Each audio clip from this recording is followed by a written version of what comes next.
Wesh les gens, c'est Tom, bienvenue dans cette foire aux questions. J'en ai pas fait depuis littéralement 3 ans depuis que j'ai créé ma nouvelle chaîne en fait. J'ai sélectionné un peu plus d'une vingtaine de questions et ben on va y répondre tout de suite. Et wesh, je suis en survêtement comme un clochard, mais on est dimanche. Tu vas faire quoi? De toute façon c'est ma vidéo, j'ai tous les pouvoirs ici.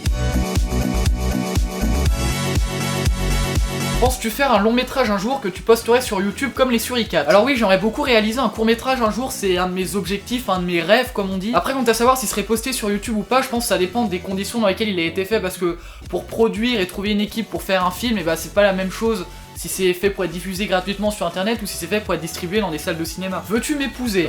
Ouais, bof, moi si t'insistes, allez. Pourquoi tu n'apparais pas sur tes 2 derniers courts-métrages? Alors il y a 2 raisons à cela. La première, c'est que jouer des trucs dramatiques, c'est pas mon truc. De toute façon, ça me fait pas trop kiffer d'être acteur. Et la deuxième, c'est que c'est extrêmement compliqué de réaliser un court-métrage et de jouer dedans en même temps. Parce que quand tu réalises, en fait, t'es un peu le chef du tournage. C'est-à-dire que tu dis à tout le monde ce qu'il faut faire, tu dis ce qu'on doit faire, c'est toi qui as écrit le truc, tu diriges un peu tout le monde. Et du coup, si tu dois en même temps jouer dedans, c'est super dur. D'autant plus que pour moi, un acteur, vu que lui ne se voit pas de l'extérieur, il a besoin d'un réalisateur qui a des intentions pour le diriger. Donc s'auto-diriger, je trouve ça un peu compliqué quand même. Tu as quel âge? J'ai 18 ans et normalement ici, il y a une blague sur l'alcool, les putes et tout. Wesh, tu avais dit sur Twitter que tu pensais faire une vidéo pour expliquer la différence entre la musique dubstep et autre type de musique, je sais plus lequel. Je voulais juste savoir si tu es pensé sérieusement ou si tu disais ça juste pour déconner. Perso, je trouve que ce serait une bonne idée, bonne continuation, bonne journée, bonne nuit. Alors j'ai dit sur Twitter, j'en avais marre que dès qu'on faisait écouter une musique électronique qui était pas un truc grand public, les gens disaient que c'était du dubstep. Et vu que moi en gros 95% de la musique que j'écoute c'est de la musique électronique, j'avais envie de faire une vidéo pour vous dire que non, il n'y a pas que du dubstep, c'est la musique électro, c'est beaucoup plus varié que ce que tout le monde a l'air de penser. Je voulais faire une vidéo pour vous expliquer les différents styles. J'avais commencé à l'écrire et c'était pas une blague, j'y pense vraiment. Ça vous dit ou pas? Quel est ton jeu préféré? Mon jeu préféré c'est Mirror's Edge, et d'ailleurs j'ai une petite annonce plutôt cool. Je crois qu'il y en a beaucoup qui le savent pas, mais je fais des lives tous les soirs sur Twitch à partir d'à peu près 21h. Je le dis parce que tous les soirs il y a des gens qui arrivent en disant mais je te reconnais, t'es le gars de YouTube, je savais pas que tu faisais des lives. J'ai décidé que tous les soirs de cette semaine à 21h à partir du lundi 13 juin, et j'allais faire des let's play des 2 Mirror's Edge et ça va être trop cool. Donc si jamais pendant votre bac vous voulez procrastiner un peu ou si vous êtes en vacances, n'hésitez pas à venir lundi mardi, du coup on va se faire le premier Mirror's Edge. On l'a déjà fait en live mais c'est le meilleur jeu du monde donc c'est pas grave. Et à partir de mercredi on attaque le tout nouveau Mirror's Edge Catalyst. Ça va être super lourd. Question pour ta FAQ, tu t'es déjà masturbé devant? Ah trop marrant ta question. Peux-tu dire Schweppes à l'envers s'il te plaît? Bien sûr.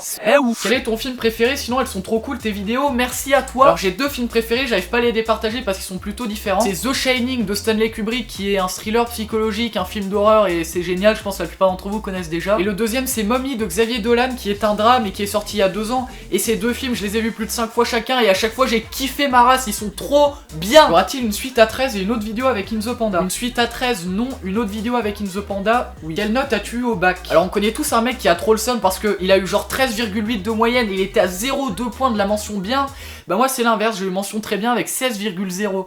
C'est-à-dire la note minimum en fait. Insultez-moi, je suis un fils de pute. Es-tu le frère d'Antoine Daniel? Alors non, mais merci pour ta question. Grâce à toi, je pourrais mettre en gros titre: suis-je le frère d'Antoine Daniel? Point d'interrogation, point d'exclamation, et ainsi attirer plein de monde. Salut Tom, je voulais savoir comment tu as fait le choix des acteurs et ou des amis qui jouent dans tes courts-métrages. GG pour 13, j'adore ce que tu fais, bisous. Merci à toi aussi. Alors pour trouver des acteurs dans les courts-métrages, il y a 2 cas de figure. Soit c'est des amis que je connais qui jouent et qui je pense correspondraient bien au rôle. Mais des fois je connais personne qui correspondrait, ou alors il y a personne qui est disponible. Et du coup je passe une annonce sur un site de casting.